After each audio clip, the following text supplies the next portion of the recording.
I thought I'd shoot a quick video and just show you what I have. I built this back in 2006. Machine's got a lot of hours on it, but it still runs great. I made a few changes on it. Added the radiator fan back there to keep the belts cool. The first set of belts, I think I maybe got 500 hours out of them before they shredded. And I put that on there. I've had no more problems with belts. I moved the chemical system over here to the side because I didn't like the fact that if it ever leaked, it leaked straight onto all the plugs for the wiring harness. I got rid of the lift gauge. Well, I didn't get rid of it. I just took it off and shoved it over here. And I put a fuel gauge right here so I can see how much fuel I have left. My rinse agent I keep, it's very handy. It's right here. I keep it in a dog food container. Makes it very easy to get in and out of. They last a long time before they finally break down and crack on you. On this side over here I've got a shelf, and I've got my compressor up there. I use that to fill my sprayer up with, and my flex, which I use a lot of, and rinse buckets right there. Underneath got a nice big toolbox, which is just not full of tools, just full of chemicals. Whatever it is I need, most convenient things I use most of, I keep them right down in there. Up on top of my tank, you can see I keep a toolbox. It's got everything in it that I would need. On top I keep a bunch of spare parts.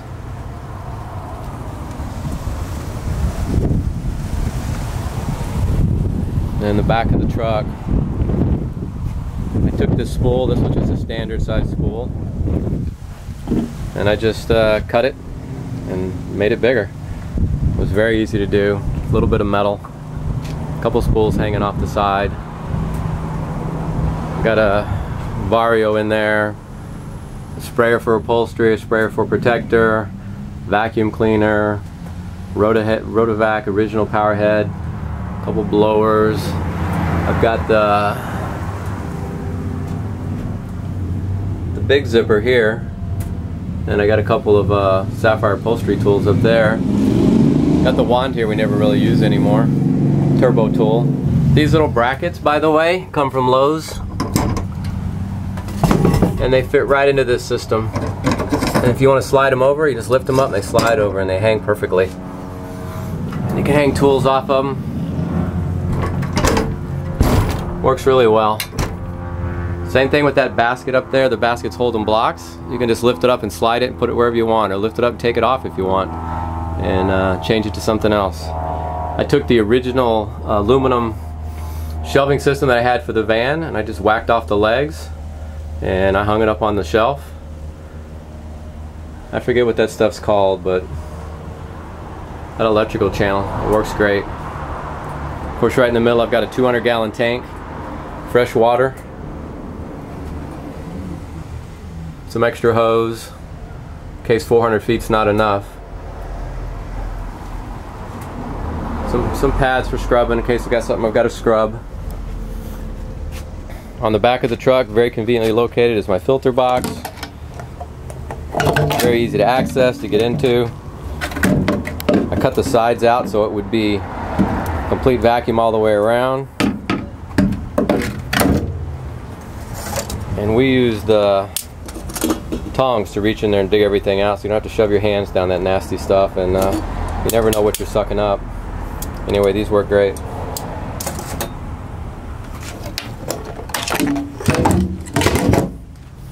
And this is fed through a 4-inch PVC. And I don't know if you can see it up in there or not, but it runs all the way to the front of the truck.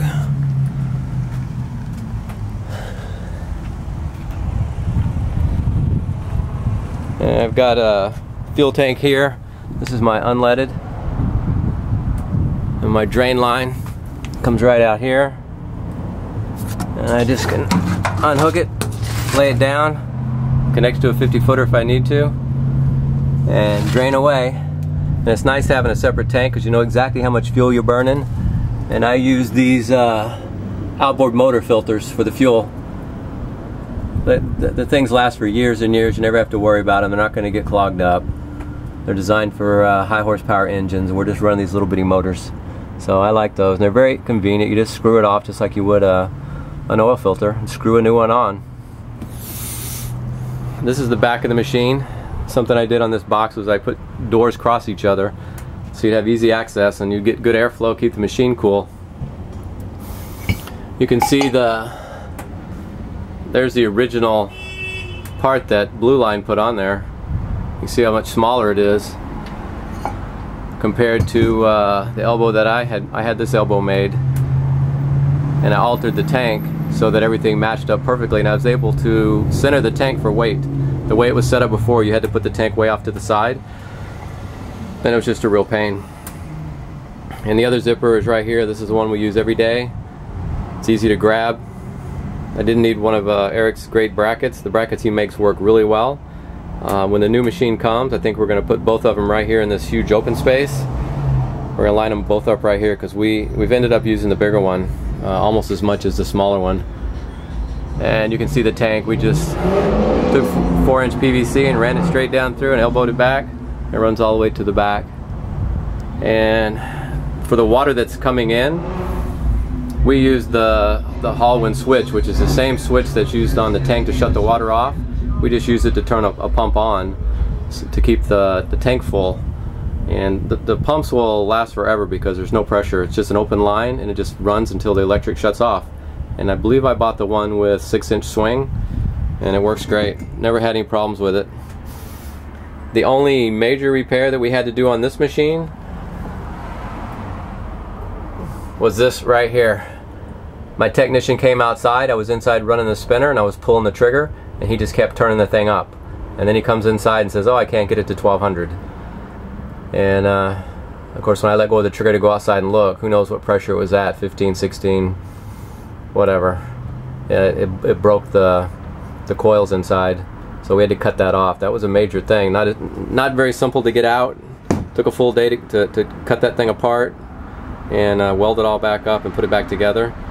It was not fun, but anyway, it all worked out. We had to run well, I ran that whole week with water coming out the front until Saturday when I had a time to take it out and cut it apart. So we had a little bit of cold water, but other than that it was fine. I think that's about it. Oh, I'm sure everybody carries a roll of paper. That's what we put our cushions on after we've cleaned them. We just roll the paper out.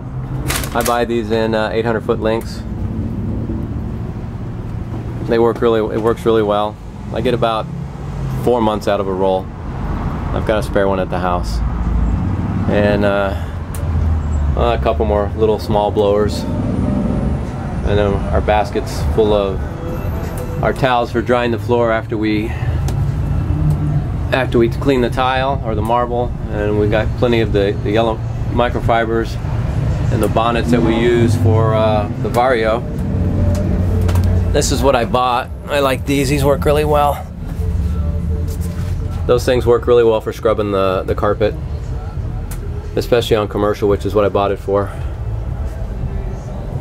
Anyway, that's pretty much I think everything.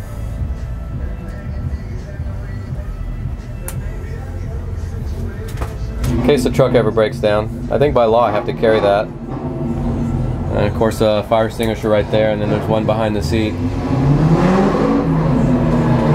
And we use for our sprayers, we use these sprayers right here. I really like that sprayer. It works really good for the carpet. That's all we use it for. You can pump that thing up, hit it with the compressor one time for a couple of seconds, and the whole 2.5 gallons will come out, or the 2 gallons will come completely out of that. One spray. Works great. Alright, that's it I think. Thanks for watching.